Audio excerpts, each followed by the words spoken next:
주님의 말씀 같이 읽고 묵상하고 나누겠습니다. 오늘 사순절 5번째 주일 우리에게 주시는 성경 말씀 요한복음 12장 20절부터 33절까지의 말씀입니다.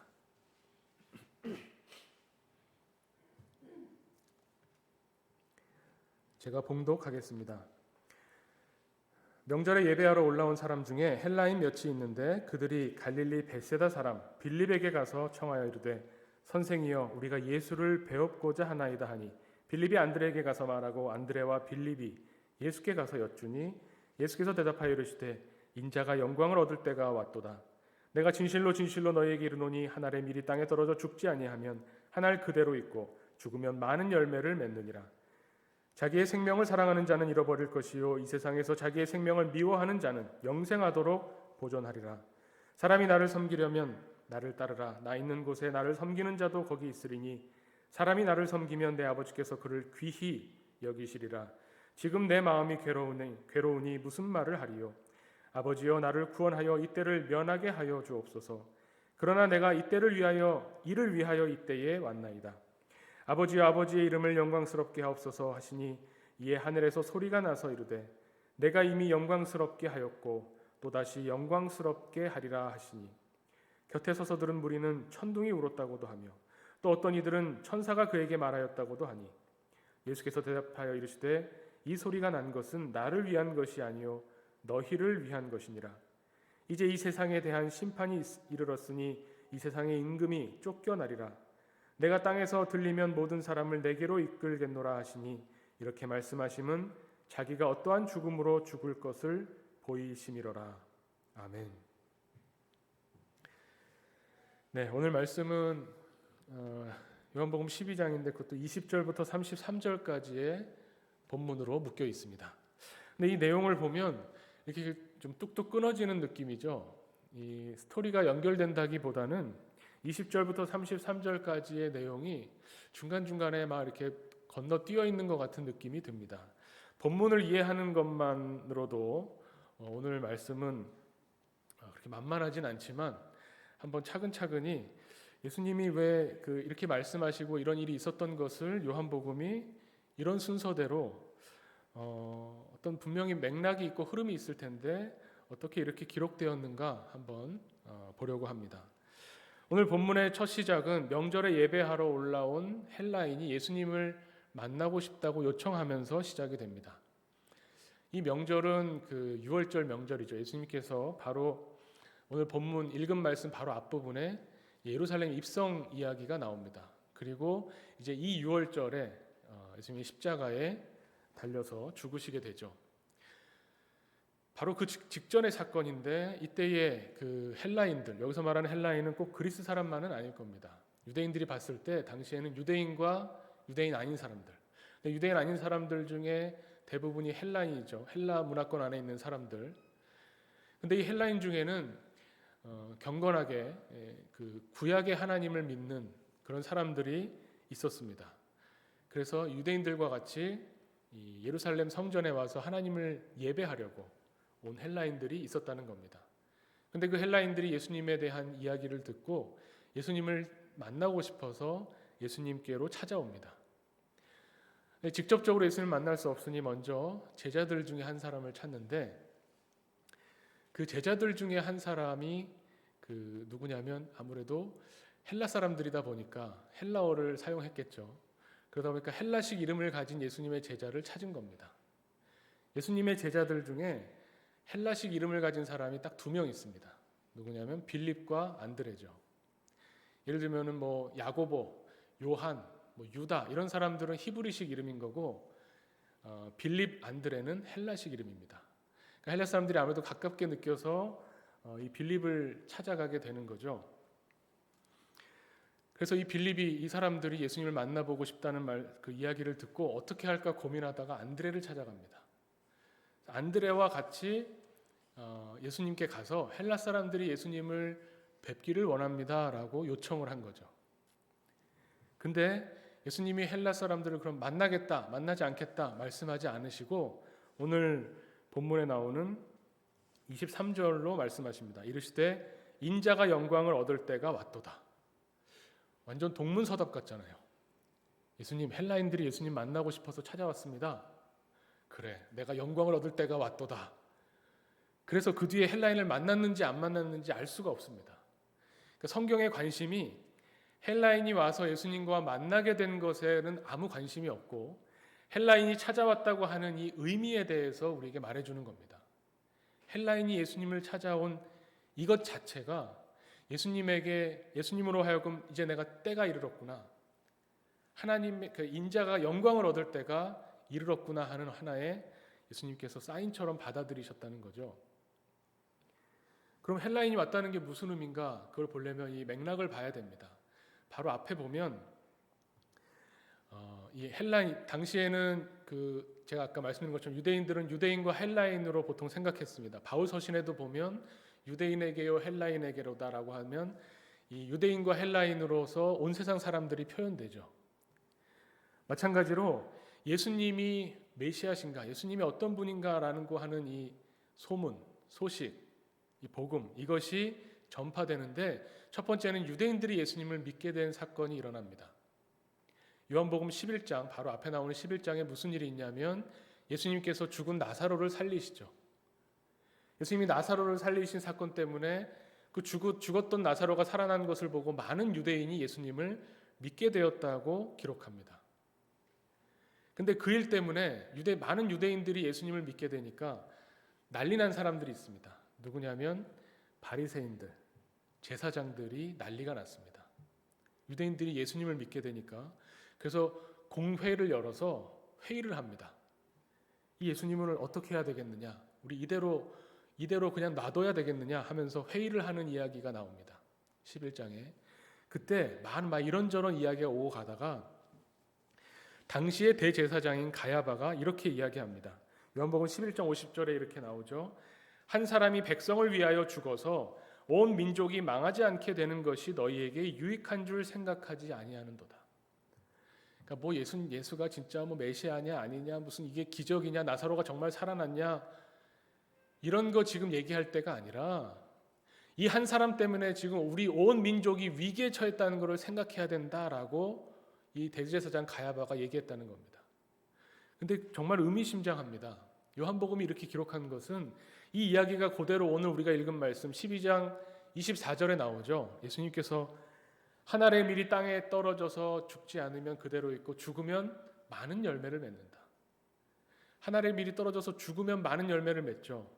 가야바는 이 한 사람이 없어져야 우리 민족이 산다라고 이야기하는 겁니다. 예수님이 십자가의 죽으심으로 우리를 살려주셨다라고 하는 것을 가야바의 입을 통해서 제일 먼저 표현이 됩니다. 그 맥락 가운데 이제 바리새인과 제사장들이 난리가 나서 예수님을 그냥 둘 수 없다고 하면서 예수님을 죽여야 우리가 산다고 생각하는 그때에 예수님께서 예루살렘에 입성을 하십니다. 그것이 12장 맨 앞에 나오는데 그때 또 소동이 한번 나죠. 예루살렘에 소동이 나서 유대인들이 나와서 막 호산나라고 외치면서 어떤 일이 벌어지냐면 유대인들이 또 예수님을 믿는 겁니다. 그게 성경에 12장 11절에 나사로 때문에 많은 유대인이 가서 예수를 믿음이러라. 나사로를 살린 그 사람이 예루살렘에 들어왔대라고 소문이 나서 사람들이 예수님을 보러 막 몰려드는 겁니다. 그러면서 예수님을 메시아로 믿게 된 사람들이 나오는 겁니다. 그 예루살렘 안에 있던 바리새인들이 또 난리가 났습니다. 그래서 뭐라고 하냐면 오늘 읽은 본문 말씀 바로 위에 12장 19절에 바리새인들이 서로 말하되 볼지어다 너희 하는 일이 쓸데없다 보라 온 세상이 그를 따르는도다 이렇게 이야기합니다. 바리새인들이 그동안 경건하게 살면서 하나님의 율법을 지키면서 이 이스라엘 백성들에게 하나님의 말씀이 무엇이라고 하는 것을 가르치면서 그렇게 열심히 자기들의 일에 전념했는데 이거 다 필요 없다, 다 소용없다, 우리가 이제까지 열심히 노력했던 거 다 망했다, 이제 유대인들이 얼마나 저 예수를 따르고 믿느냐, 온 세상이 그를 따르게 되었다라고 말하는 겁니다. 그 말이 끝나자마자 바로 20절에 이제 헬라인들이 예수님을 찾아오는 겁니다. 유대인들이 생각하는 정말 온 세상, 유대인들이 예수님을 믿기 시작했고 그 다음에 이제 헬라인들조차도 예수님께 와서 예수님이 어떤 분이신가, 예수님을 믿기 시작했다는 것을 보고 온 세상이 예수님을 따르기 시작했다고 하는 것에 확실한 사인이 되는 겁니다. 그때 예수님이 이제 드디어 인자가 영광을 얻을 때가 왔도다라고 말씀하시는 거죠. 이 때에 대한 말씀입니다.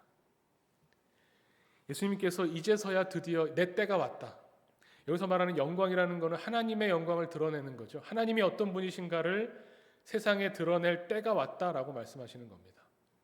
요한복음이 굉장히 촘촘하고 치밀한 책인 것이, 그럼 예수님이 때가 왔다라고 말씀하시는데 여기서 갑자기 처음 나오면 안 되겠죠. 예수님이 이 때에 관해서 계속 이야기를 하셨습니다. 뭐라고 이야기하셨냐면, 그럼 요한복음 앞부분에는 뭐가 있어야 되겠습니까? 아직 내 때가 이르지 않았다, 이런 말씀이 있어야죠. 그래야 뒤에 가서 이제는 내가 때가 이르렀다, 이렇게 말씀하시겠죠. 오늘 12장에 나오는 이 예수님께서 인자가 영광을 얻을 때가 왔도다라고 하는 이 때는 그래서 앞에 요한복음 2장에 나오는 가나 혼인잔치 이야기와도 연결됩니다. 아마 기억나실 겁니다. 가나 혼인잔치가 예수님께서 공생애를 시작하시고 첫 번째 표적이라고들 알고 계시죠. 그때 어떻게 됩니까? 가나에서 혼인잔치가 있는데 포도주가 떨어졌습니다. 그 포도주가 떨어져서 난리가 날 뻔하는데 예수님의 어머니 마리아가 예수님을 찾아오죠. 지금 잔치인데 우리 친족의 이 잔치에서 포도주가 떨어졌다. 이제 이 잔치가 끝나게 생겼다. 어떻게 하면 좋겠니? 예수님 뭐라고 합니까? 어머니, 내 때가 아직 이르지 아니하였습니다. 그렇게 말씀하시죠. 여기서 말하는 때는 하나님의 영광을 드러낼 때가 아직 이르지 않았다고 합니다. 그런데 그러고 나서 우리가 이상하게 생각하잖아요. 그러고 나서 바로 예수님이 하인들에게 항아리에 물을 떠라. 그랬더니 그 물이 포도주로 변하죠. 예수님 어머니의 요청, 마리아의 요청을 마치 거절하시는 것처럼 내 때가 아직 이르지 않았습니다라고 말씀하시고서 기적을 일으키신 겁니다. 그러니까 이 때라는 것은 기적을 일으킬 때를 말하는 게 아닌 겁니다. 이 기적은 뭐냐면 다른 말로 표적이죠. 하나님의 영광이 드러난다고 하는 것이 무엇인가 하는 것을 미리 앞당겨서 가리키고 있는 겁니다. 표적이라는 게 그런 거잖아요. 사인이죠. 가나의 혼인잔치는 그래서 하나님의 영광이 직접적으로 드러났다기보다는 하나님의 영광이 드러나는 게 무엇인가라는 것을 가리키고 있는 겁니다. 물이 포도주가 되었다고 하는 것은 단순히 물은 흔하고 물은 그냥 그 냇가에 가면 산에 가면 아무 때나 떠마실 수 있는, 우리에게 물은 거의 공짜죠. 포도주는 아주 귀합니다. 오래 숙성되고 오래된 맛 좋은 포도주는 정말 귀하죠. 물이 포도주가 됐다는 것은 흔해 빠진 물이 귀한 포도주가 된 것처럼 우리가 귀한 사람이 됐다, 이런 가치의 변화를 말하는 게 아닙니다. 예수님께서 보여주시는 영광, 하나님의 구원, 하나님의 나라는 단순히 가치가 변하고 행동이 변하고 생각이 변하는 정도에서 그치는 것이 아니라 존재 그 자체가 변하는 겁니다. 물이 포도주가 됐다는 것은 존재가 완전히 바뀌었다는 거죠. 그거를 다시 설명해 주시는 게 요한복음 3장이죠. 니고데모가 와서 예수님을 찾아왔는데 예수님이 니고데모에게 거듭나야 하나님 나라를 볼 수 있다. 우리 지난주에 같이 살펴봤죠. 거듭나야 하나님 나라를 볼 수 있다. 하나님 나라를 봐야 하나님 나라에 들어가죠. 하나님 나라를 봐야 하나님의 영광이 뭔지를 알죠. 거듭나지 않으면 하나님 나라를 볼 수조차 없다는 겁니다. 그 거듭나는 게 뭐냐라고 했을 때 니고데모가 이해를 못하니까요. 물과 성령으로 위에서부터 다시 태어나는 걸 말하는 거죠. 이거는 존재가 바뀌는 걸 말하는 겁니다. 단순히 의식이 바뀌고 뭔가 깨달음을 얻고 그거를 넘어서서, 물론 그것도 필요하지만 그것을 넘어서서 죄인이 예수 그리스도를 통해서 이제 하나님 앞에 의롭게 여겨지는 그 존재가 바뀌는 그 사건이 하나님의 구원하심이라는 것이죠. 그것을 예수님께서 이제 유대인과 헬라인이 예수님을 믿음으로 이제 하나님의 영광을 드러낼 때가 왔도다라고 말씀을 하시는 겁니다. 그러면서 이때는 이제 어떻게 전개될 것이냐, 한 알의 밀이 땅에 떨어져서 죽으면 예수 그리스도의 십자가를 통해서 많은 열매를 맺게 되는 이 일들을 보여주십니다. 그런데 이 이야기를 하면서 예수님이 그래서 죽으심으로, 혹은 우리도 그리스도인들이 이렇게 한 알의 밀처럼 희생함으로 많은 열매를 맺는 사례가 없을까 찾아보다가 바로 이 오늘 본문 자체에 나온 한 사람이 나오죠. 그 사례를 보여주는 사람이 나옵니다. 누구냐면 제자 빌립입니다. 혹시 예수님의 12제자들에 대해서도 잘 아실 겁니다. 근데 우리 보통 누구누구 알고 계시나요? 12명을 물론 다 외우는 분들도 있겠지만 그냥 예수님 제자 누구냐 하면 떠오르는 게 베드로, 요한, 야고보, 또 있죠. 유명한 사람 가룟 유다. 네 번째로 꼽힐 만큼 유명한 사람은 가룟 유다죠. 또 유명한 사람 있나요? 그 외 다수 이렇게 보통 그렇죠. 한 명 더 한다면 안드레 정도죠. 왜냐면 안드레는 베드로와 형제니까요. 근데 의외로 요한복음에 이 빌립이라고 하는 제자에 대한 이야기가 생각보다 군데군데 나옵니다. 중요한 때에 이 빌립이 등장을 합니다.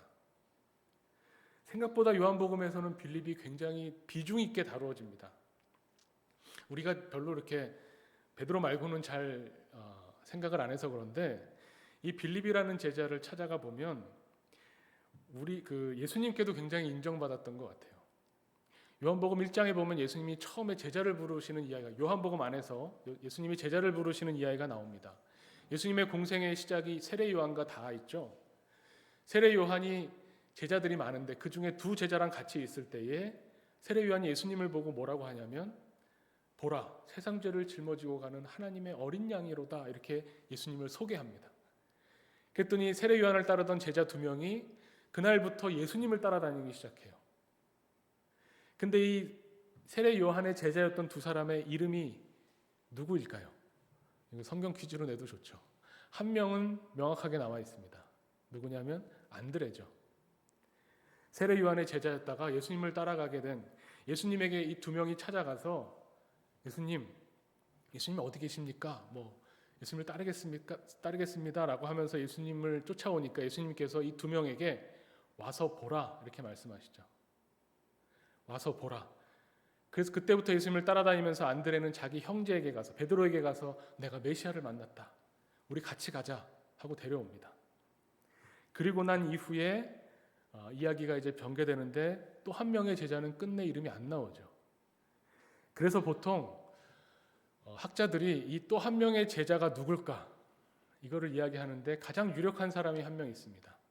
혹시 누군지 아시나요? 또 한 명의 제자. 일부에서는 나왔는데요. 네, 요한. 이 요한복음을 쓴 사도 요한. 왜냐하면 복음서에 보면 사도 요한이 자기 이름을 잘 안 써요. 본인이 집필을 해서 그런지 자기가 드러나야 될 때 뭐라고 표현하냐면 뒤에 가면 주님이 사랑하시던 제자 이렇게 쓰면 그게 요한입니다. 본인이 주님의 사랑을 많이 받아서 너무 좋은 거죠. 주님이 나를 많이 사랑하셔라는 의식 때문에 그런지 요한이라고 쓰지 않고 주님이 아끼시는 제자, 사랑하시는 제자라고 씁니다. 이렇게 자기 이름을 안 쓰다 보니까 이름을 안 쓴 이 한 명은 사도 요한일 것이다 라고 생각을 하죠. 그런데 요한만이 아니라 또 한 명의 유력한 후보자가 있습니다. 누구냐면 바로 빌립입니다. 그 뒤에 보면 그 다른 한 명이 빌립이다라는 말은 없지만 그 다음에 바로 빌립이 나옵니다. 두 명이 쫓아갔는데 그 중에 안드레 이야기를 먼저 한번 하고 그 다음에 나오는 제자가 빌립이라는 제자 이야기를 하는데 이 빌립이 자기 친구 나다나엘에게 가서 나다나엘에게 내가 메시아를 만났다 이야기합니다. 그랬더니 나다나엘이 아니 이 친구야 나사렛에서 저 갈릴리 촌구석 나사렛에서 무슨 선한 것이 나오겠느냐.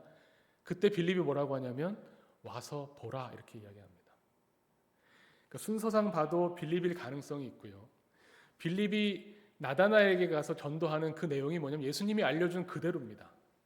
2명의 제자에게 와서 보라 말씀하신 그대로 빌립이 가서 와서 보라 이야기하는 겁니다. 제가 빌립이라고 주장하는 건 아닙니다. 요한이거나 아니면 빌립일 가능성이 가장 크죠. 이 빌립이 어떻게 보면 예수님을 이제 따라다니기 시작하면서 아까 헬라식 이름이라고 했죠. 안드레와 빌립이 헬라식 이름인데 그래서 그런지 이 빌립이 굉장히 머리가 좋았던 것 같아요. 아람어도 했을 것이고 헬라어도 했을 것이고 헬라 교육을 받았을 겁니다. 아마도요. 그래서 예수님이 요한복음 6장에 오병이어 사건이 있을 때에 다른 복음서에는 기록이 없는데 이 요한복음에서는 예수님이 빌립을 콕 찍어서 빌립을 테스트하고자 하셨습니다. 그런 거를 한번 찾아보면 참 재밌습니다. 요한복음 6장에 보면 6장 5절에 이렇게 나옵니다. 예수님이 눈을 들어 큰 무리가 자기에게 오는 것을 보시고 빌립에게 이르시되 우리가 어디서 떡을 사서 이 사람을 먹이겠느냐 하시니 이렇게 말씀하심은 친히 어떻게 하실지 아시고 빌립을 시험하고자 하심이라. 빌립이 어떻게 나오나 보려고 빌립을 불러다가 빌립아, 이 많은 사람들 우리가 어디서 가서 이 사람들 먹일 수 있겠느냐 물어보셨다는 거예요. 이것만 봐도 빌립이 대단한 사람인 건 아시겠죠? 왜 아십니까? 예수님이 테스트를 하실 정도잖아요. 아무나 테스트하나요? 우리 기준치에 그 학생이 많아도 누구를 주로 테스트하냐면 진도를 잘 따라오는 학생을 테스트하죠. 이 친구가 어느 정도까지 알고 있나? 다른 제자들한테는 물어보지도 않으십니다. 아직 멀었다 이렇게 생각하실 수 있겠죠. 어쨌든 이 빌립이 똑똑하고 뭔가 해결 방법을 낼 것 같아서 어느 정도 알고 있는지 빌립을 테스트하셨더니 빌립이 뭐라고 하냐면 주님, 이 사람들을 다 먹이려면 200데나리온의 떡도 부족합니다. 이렇게 대답합니다. 참 대단한 사람이죠. 예수님은 뭐라고 물으셨죠? 어디서 이 사람들 먹일 떡을 구해볼까? 이렇게 물어보셨잖아요. 어디서? 지금 있는 지역에서 어디를 가면 이렇게 떡을 구해올 수 있고 먹을 것을 구해올 수 있을까? 어떻게 하면 이 사람들을 먹일 수 있을까 생각했는데 빌립은 바로 답을 냅니다. 한 걸음 더 나가죠. 이 주변 마을에 가서 떡을 사오면 되는데 그러려면 돈이 대충 이렇게 견적을 내보니까 200데나리온 정도는 최소 있어야 됩니다. 그 선생님으로서 얼마나 좋은 제자일까요? 해결 방안을 딱 제시하잖아요. 아주 구체적으로. 딱 헬라식 사고입니다. 우리가 헬라식 사고라는 것이 어떻게 보면 이 서양 철학과 서양 문화에 굉장히 큰 영향이죠. 헬라에서부터 그 뿌리를 찾죠. 논리적이고 논증적이고 구체적이고 이런 사고방식을 가지고 있는 이 빌립입니다. 그래서 어떻게 보면 성경에서 빌립이 굉장히 그래서 저평가됩니다. 안드레에 비하면. 안드레는 어떻게 하죠? 그때 어떤 어린아이가 도시락을 가져오니까 예수님께 가지고 옵니다. 주님, 여기 보리떡 5개랑 물고기 2마리가 있는데 이걸로 어떻게 될지는 모르겠습니다. 근데 아무튼 우리한테 이게 있습니다라고 주님한테 가지고 와요. 제가 선생님이면 어떡합니까? 야, 빌립은 200데나리온 있으면 된다는데 너는 이거 가지고 와서 어쩌자는 얘기냐. 막연해요, 사람이. 안드레는 참 막연합니다. 지금 요만큼은 있는데 이걸로 어떻게 될지는 모르겠습니다. 이러고 가지고 오는 거죠. 그런데 예수님이 그것을 받아다가 5,000명을 먹이십니다. 이걸 보면서 빌립이 뭔가 깨닫기를 원하셨겠죠. 빌립뿐만 아니라 제자들 모두를 향하고 있지만 사람이 계산해서 논리적으로 따져서 꼭 필요하고 반드시 해결할 수 있는 방법을 찾는 것만 중요한 것이 아니다. 우리가 할 수 없는 일을 하나님이 하시는 그 하나님의 일, 하나님이 어떤 분이신지를 찾고자 하고 알고자 해야 된다는 것을 가르쳐 주시는 겁니다. 하나님의 영광이라는 것은 하나님이 어떤 분인가를 보여주고 드러내는 것이죠. 하나님은 계산해서 이 현실 안에서 우리가 해결할 수 있는 방법대로 역사하시는 것이 아니라 하나님은 하나님의 방법대로, 우리는 논리적 사고로는 도저히 생각도 못했던 일을 하나님은 행하신다는 것을 가르쳐 주십니다. 그리고 나서 오늘 헬라인을 예수님께 데리고 오는 사람이기도 하고 한 번 더 나옵니다. 14장에 보면 빌립이 예수님께 질문을 합니다. 이 14장은 제자들이 예수님께 질문하는 것에 예수님이 답하시면서 놀라운 진리의 말씀들이 나오게 되는데 빌립은 무엇을 예수님께 질문했냐면 주님, 아버지를 우리에게 보여주옵소서 이렇게 이야기합니다. 그러면 족하겠나이다. 요한복음 14장 8절에 나오죠. 빌립이 이렇게 말한 것은 내가 봐야 믿겠습니다라는 헬라식 사고도 물론 있겠지만 저는 그거보다도 아버지를 보여달라는 말이 뭡니까? 하나님의 영광을 보고 싶다는 말입니다. 니고데모가 원한 것과 사실은 비슷합니다.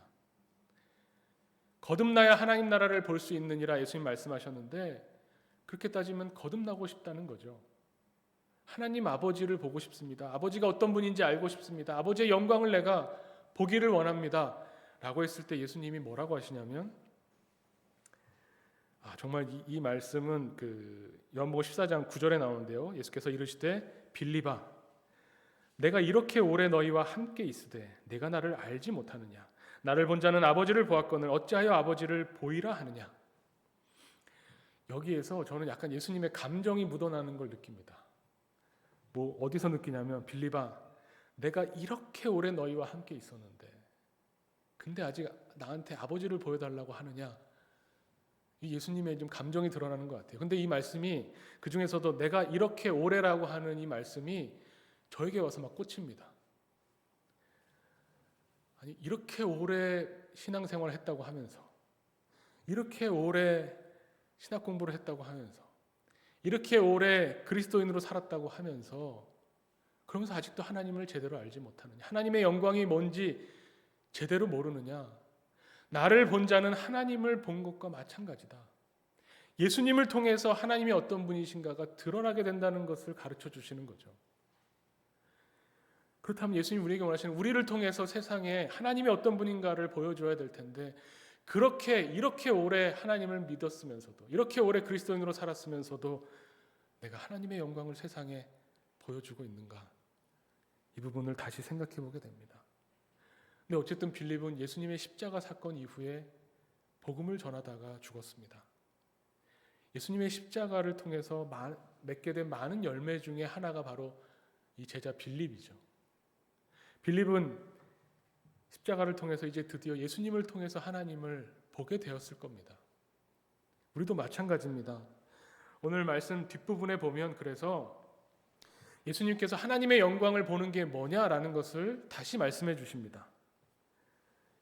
이게 이렇게 이어져 가는 건데, 이거를 따로따로 생각하면 잘 모르죠. 그 27절에 보면 약간 생뚱맞다 느껴지는 게 27절인데요. 지금 내 마음이 괴로우니 무슨 말을 하리요? 아버지여 나를 구원하여 이때를 면하게 하여 주옵소서. 그러나 내가 이를 위하여 이때에 왔나이다. 갑자기 기도문처럼 나옵니다. 헬라인이 왔습니다. 이제 영광을 얻을 때가 왔구나. 그러면서 내가 이제 한 알에 미리 죽어서 많은 열매를 맺을 것이다 하고 갑자기 기도문처럼 내가 마음이 괴롭다. 내가 이때를 면하게 해달라고, 하나님한테 구원해달라고 그런 기도를 한다. 갑자기 여기서 생뚱맞게 기도문처럼 들어가서 보통 이제 학자들이 뭐라고 생각하냐면, 다른 복음서에 나오는 겟세마네의 기도를 요한복음은 여기다 집어넣나 보다 이렇게 생각하죠. 사실 그렇지 않습니다. 예수님이 여기서 이 말씀을 하신 것은 예수님의 인간적인 면, 십자가를 피하고 싶은 나약한 예수님의 모습을 보여주려고 하는 게 아닙니다. 요한복음은 그런 데 관심이 없어요. 인간적인 예수님에는 별로 관심이 없어요. 요한복음이 가르쳐 주려고 하는 것은 하나님의 영광을 드러낸다는 게 뭐다라는 걸 가르쳐 주는 겁니다. 예수님 말씀처럼 이때를 면하게 해달라는 것이 내 뜻이지만, 예수님의 뜻이지만, 그러나 내가 하나님의 영광을 드러내기 위해서 왔다. 그것이 이때다라는 겁니다. 내 뜻을 이루는 것이 아니라 하나님의 뜻을 이루는 것이 이루어질 때, 하나님의 뜻이 이루어질 때 하나님의 영광이 드러나는 겁니다. 어떻게 보면 너무 당연한 이야기입니다. 영광이라는 건 제가 전에도 설명드렸지만 어떤 작가의 작품을 통해서 그 사람이, 작가가 어떤 사람인가를 드러내면 영광이라고 표현한다고 했죠. 성경에서는. 마찬가지로 하나님이 어떤 분인가가 드러나려면 하나님의 뜻을 행하는, 하나님의 뜻을 이루어드리기 위해 사는 사람을 통해서 하나님이 어떤 분인가가 드러나는 겁니다. 그분이 바로 예수 그리스도셨죠. 예수님은 어떤 분이냐? 예수님의 뜻대로 예수님이 하고 싶은 것을 하기 위해서 사셨던 것이 아니라 하나님의 뜻을 위해서, 하나님이 원하시는 것을 위해서 사셨던 분인 겁니다. 이렇게 이야기하는 것은, 그랬더니 예수님이 이렇게 기도하셨더니 하늘에서 소리가 들리죠. 내가 이미 영광스럽게 하였고 또다시 영광스럽게 하리라. 이 소리가 들리니까 예수님이 뭐라고 하시냐면, 나를 위해서 들린 게 아니라 너희를 위해서 이 소리가 들린 거다. 예수님이 내 뜻이 있지만 내가 하나님의 뜻을 위해서, 이때를 위해서 온 거다라고 말씀하시는 것이 제자들에게 가르쳐주고 싶으셔서 말씀하신 겁니다. 빌립에게도 이야기하시잖아요. 내가 이렇게 오래 너희랑 같이 있었는데 나를 보고도 모르느냐. 예수님과 3년 이상 공생애를 같이 했던 빌립은 예수님의 행동 하나하나, 예수님의 말씀, 예수님의 평소 일상생활 가운데서 예수님이 말씀하시고 생각하시고 행동하셨던 그 모든 것이 예수님의 뜻이 아니라 하나님의 뜻이었다는 것을 증언해야 될 사람이었던 겁니다. 그러니까 예수님이 답답해 하시죠. 이렇게 나와 오래 있었는데, 이렇게 나를 알면서 하나님을 또 보여달라고 하느냐. 나야말로 하나님의 뜻대로 산 사람인데. 이 빌립과 대조되는 사람들이 나옵니다. 오늘 본문은 아니지만 12장 뒤에 이어지는 12장 42절에 보면 관리 중에서도 예수님을 믿었던 사람이 있었다고 나옵니다. 42절에 뭐라고 하냐면 관리 중에도 그를 믿는 자가 많되 바리새인들 때문에 드러나게 말하지 못하니 이는 출교를 당할까 두려워함이라. 높은 고위직에 있는 사람들, 종교인들 중에도 종교 지도자 중에도 예수님을 믿은 사람들이 나왔다는 겁니다. 근데 그 사람들이 출교당할까 봐 무서워서 예수님 믿는다는 말을 못하는 겁니다. 그거는 뭐냐면 그렇게 사는 것은 뭐냐면 43절에 나오죠. 그들은 사람의 영광을 하나님의 영광보다 더 사랑하였더라. 하나님의 영광보다 사람의 영광을 더 사랑하는 사람은 예수님을 믿기는 믿지만 내가 예수님을 믿는다는 걸 드러내지 못한다는 겁니다. 왜냐하면 내 뜻이 있기 때문에. 나는 영광 받고 싶어. 나는 사람의 영광. 이 세상에서 내가 자랑하고 싶은 내 뜻과 내 계획이 있어. 근데 하나님의 뜻은 내 뜻하고는 다를 거 아니에요. 내 뜻을 내가 추구하는 겁니다. 내 계획, 내 능력으로는 내가 어디까지 할 수 있을 거야. 내년에는 나는 어디까지 되어 있을 거야. 이거를 접지 못한다는 겁니다. 그 사람의 영광을 더 사랑하기 때문에 하나님의 영광을 위해서 살지 못하게 되는 거죠. 예수님은 어떤 분이냐? 극적인 대조를 이룹니다. 제자들을 통해서도 우리가 보지만 예수님이야말로 예수님의 뜻을 접으시고 예수님의 표현에 의하면 그죠. 자기를 부인하고 자기 십자가를 지고 나를 따를 것입니다. 왜냐하면 예수님이 그렇게 하셨거든요. 오늘 말씀에도 나를 따르는 사람은 나를 섬기려거든 나를 따라와야 된다. 예수님이 하신 것처럼 살아야 예수님을 따르는 사람인 겁니다. 예수님이 예수님의 뜻이 없었다고 생각하지 마십시오.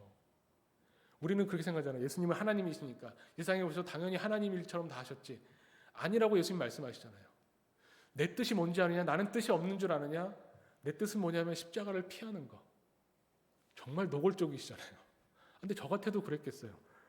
오늘 말씀처럼 하나님이 나를 여기서 구원해 주셔서 27절 말씀처럼 아버지여 나를 구원하여 이때를 면하게 하여 주옵소서. 이게 예수님의 뜻이었던 겁니다. 이 죽음의 자리에서 피해 나가는 거, 이 고난의 자리에서, 이 순환의 자리에서 피하는 것이 예수님 뜻이었지만 그러나 내 뜻대로 살지 않고 나는 아버지의 뜻대로 살겠다. 그래야만 아버지의 영광이 드러나기 때문에 예수님이 그것을 보여주신 겁니다.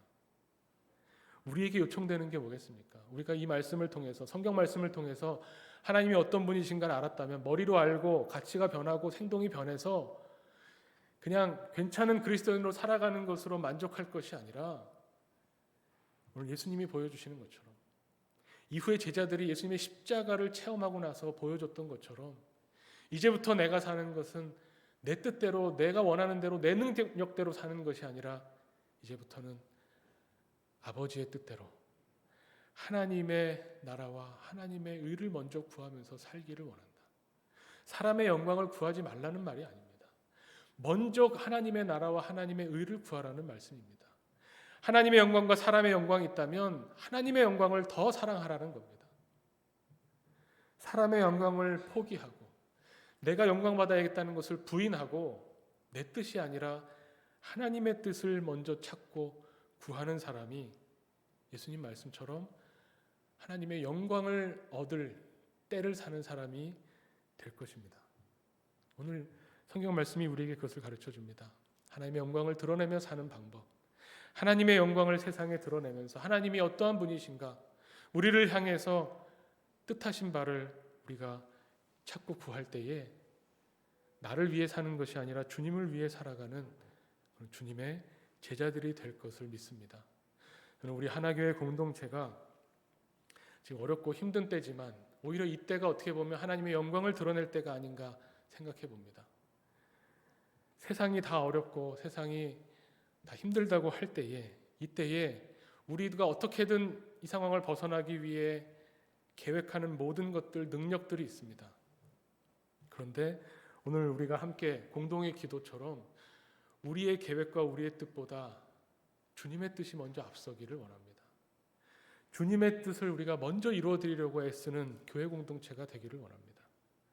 어떤 한두 사람의 이익이나 나의 이익을 위해서 생각하는 것이 아니라 전체 주님이 원하시는 주님의 뜻이 어떻게 하면 드러날 수 있을까? 어떻게 하면 하나님을 사랑하고 이웃을 사랑하는 이 일들이 우리에게서 일어나서 세상이 우리를 보고 하나님의 영광을 볼 수 있을까? 함께 찾아 나가는 그런 하나교회 공동체 되기를 간절히 축원합니다. 함께 기도하겠습니다.